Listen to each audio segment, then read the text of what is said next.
15 août 2009, Al-Jahra, Koweït. Sous une majestueuse tente blanche, plus de 300 femmes et enfants célèbrent un mariage. C'est la fête, les rires fusent, les parfums embrament. Soudain, l'impensable se produit. En une fraction de seconde, l'allégresse bascule dans l'horreur pure. Un mur de feu s'élève brutalement contre la paroi de la tente, déchirant la nuit. Les rires s'éteignent instantanément, balayés par une symphonie de hurlements et une chaleur insoutenable. Le ciel s'embrase. En moins de 180 secondes, la toile s'effondre. 57 morts et des dizaines de blessés. Des familles entières décimées dans un piège de feu. Comment une fête a-t-elle pu basculer dans l'horreur absolue en un clin d'œil? Ce qui s'est passé cette nuit-là défie la raison. C'est le récit d'une haine si profonde, si viscérale, qu'il a fini par tout consumer sur son passage. Bienvenue, une nouvelle histoire commence.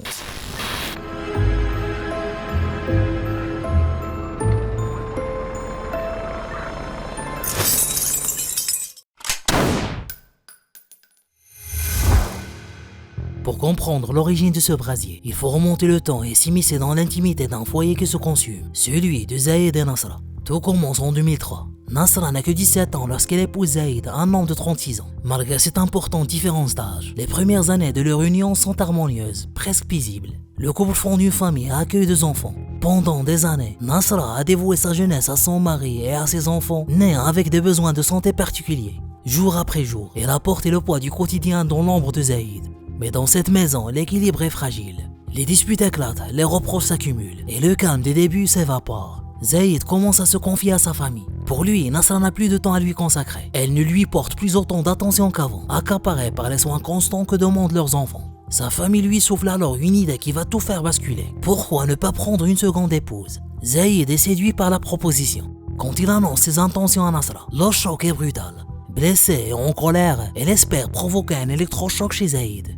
Elle prend ses enfants et quitte le domicile conjugal pour se réfugier chez ses parents, persuadée que son absence fera reculer son mari. Mais ses espoirs se brisent contre un mur de glace. Zaïd insiste, il veut ce nouveau mariage. Face à cette détermination qui la brise, Nasra finit par demander le divorce. C'est là que le mépris s'installe. Sa belle famille, loin de l'apaiser, commence à la narguer. On raconte qu'il lui envoyait des photos de sa future rivale pour l'humilier davantage. Poussé dans ses derniers retranchements, Nasra lance alors un avertissement glaçant. Si tu te maries, je transformerai ton jour de fête en enfer.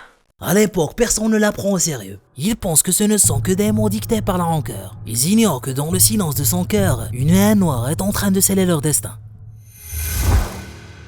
15 août 2009.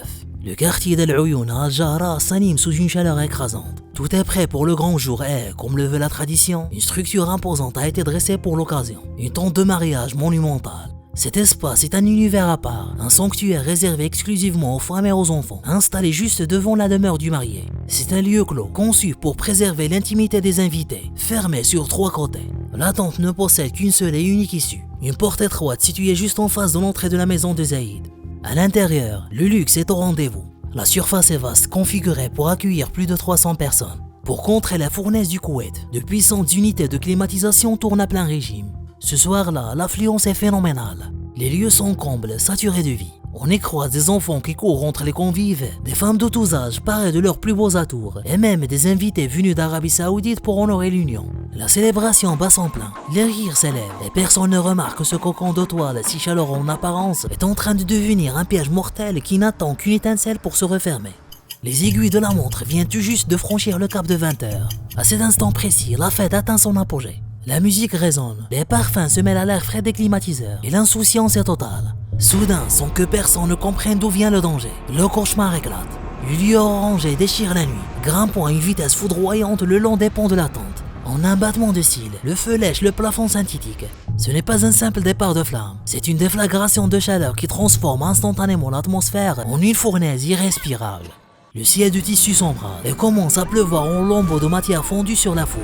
L'électricité saute brusquement, plongeant l'assemblée dans une pénombre infernale, uniquement déchirée par l'éclat aveuglant du brasier. En moins de 180 secondes, ce palais de célébration devient un immense piège de feu. La panique est immédiate, brutale. Les invités se ruent vers l'unique issue, cette porte étroite qui devient le théâtre d'un chaos indescriptible. On se bouscule, on se piétine dans le noir, tandis que l'armature métallique s'effondre dans un fracas de métal hurlant, emprisonnant les victimes sous une toile incandescente. La fête vient de s'éteindre dans une fumée noire et épaisse, laissant place à l'horreur absolue. 20h15. Un premier appel brise le calme au standard des services d'urgence du Koweït. Au bout du fil, la voix d'un homme est méconnaissable, brisée par une terreur pure. Il ne parle pas vraiment, il suffoque, il hurle. À l'aide!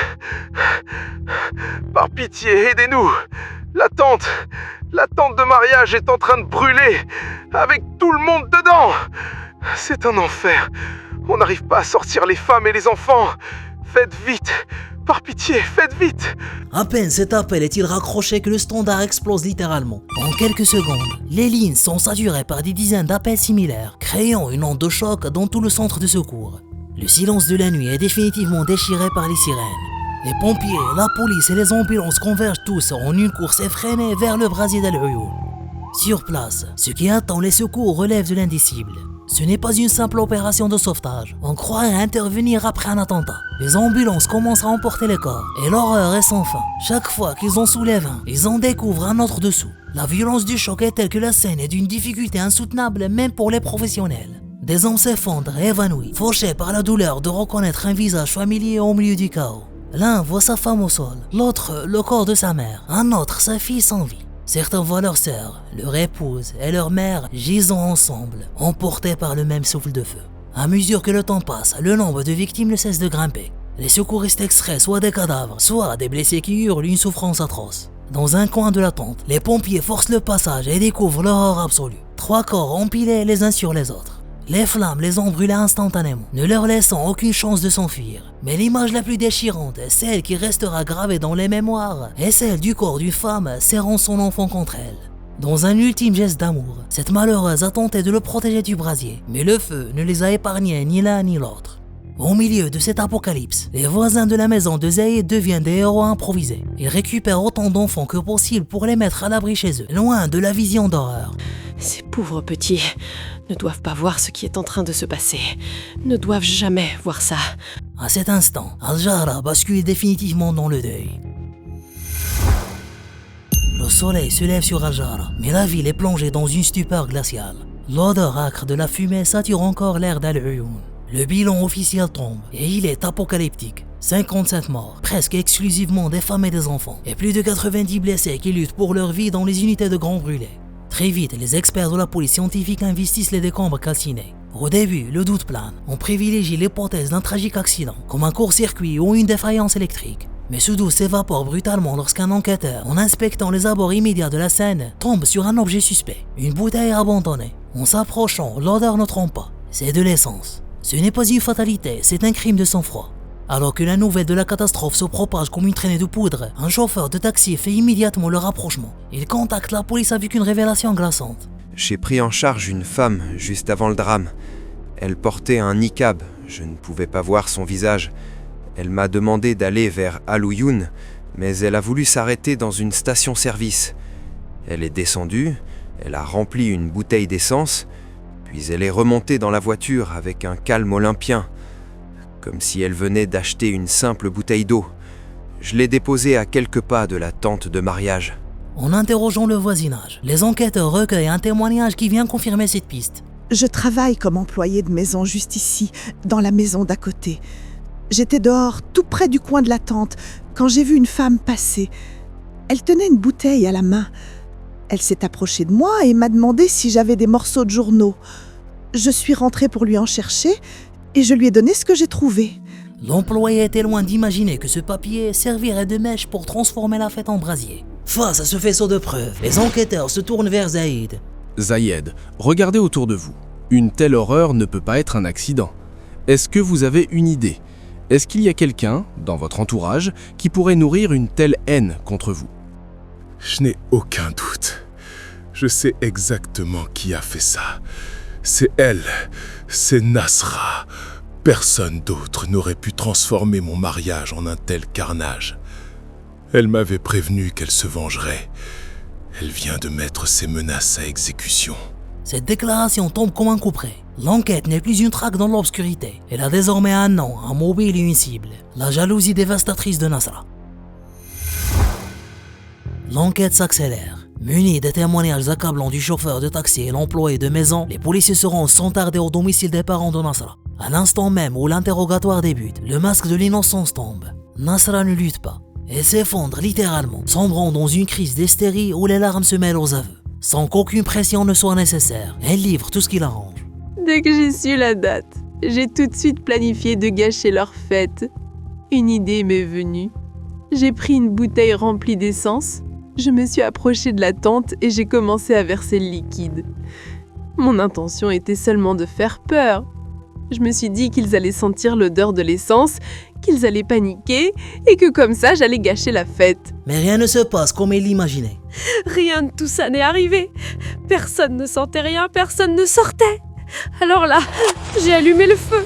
Je me suis dit, là, ils sortiront forcément et le mariage s'arrêtera. Pour Nasra, ce n'était qu'une mise en scène brutale. Un message envoyé à un mari dont elle jugeait la conduite odieuse envers elle. Elle s'était convaincue que le feu ne serait qu'un signal d'alarme. Mais en quittant les lieux en taxi, la réalité la rattrape. Elle entend les premiers cris, puis croise le balai hurlant des ambulances et des camions de pompiers. La peur commence à l'envahir. Quelques minutes plus tard, son téléphone hurle. Sa belle famille est au bout du fil, la voix déformée par la rage. C'est toi qui as fait ça, je le sais. C'est toi qui as brûlé la tente. Tu nous as tous tués, Nasra. C'est toi. C'est une fois devant la télévision que Nasra commence à réaliser l'innommable. Je pensais que c'était un acte dérisoire, une simple intimidation. Mais quand j'ai vu les images à la télévision, j'ai compris que j'avais engendré un brasier d'épouvante. Je me suis mise à hurler de douleur.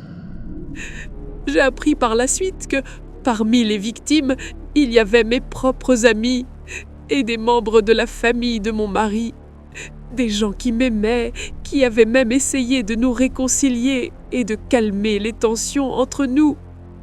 Je ne voulais pas ça. Je vous jure que je ne voulais pas ça. Dans un dernier souffle de lucidité, écrasée par le poids de sa culpabilité, elle lâche cette phrase qui scellera son destin. Je mérite la mort pour l'horreur que j'ai commise. La jalousie a enfanté un monstre, et pour Nasra, le réveil est un abîme qu'il ne pourra plus jamais fuir.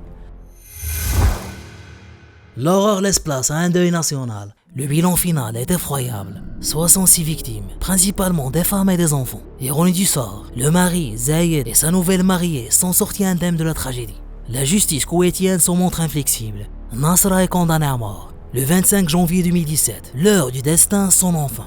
Dès 5h du matin, le dispositif est impressionnant. Une équipe médicale et des ambulances stationnent devant la prison. Nasra, placé en cellule d'isolement depuis 2 jours, sait que son heure est venue. À 8h15, les exécutions commencent. Nasra est la deuxième à s'avancer vers l'UJB.